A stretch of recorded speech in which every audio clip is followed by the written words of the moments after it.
Plane তৈরি করেছি, এটা জলের গাড়ি তৈরি করেছি, এটা ট্রেন তৈরি করেছি, এটা হলো প্যারাশুট তৈরি করেছি, এটা একটা সেই নেই তো ওটা তৈরি করেছি। আর এটা হলো ইয়ে কার, আর এইটা হলো হেলিকপ্টার, আর এটা রকেট, আর এটা জাহাজ, আর এরকম এটা গাড়ি, এটা টোটো, আর এরকম একটা নৌকো।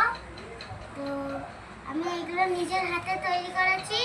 তো তোমরা চলে এসো, আমার হাতে তৈরি করার ইয়েগুলো তোমরা নিয়ে যাবা। তো আমাদেরকে একটু ফলো করবা, তো আমাদের পাশে থাকবা।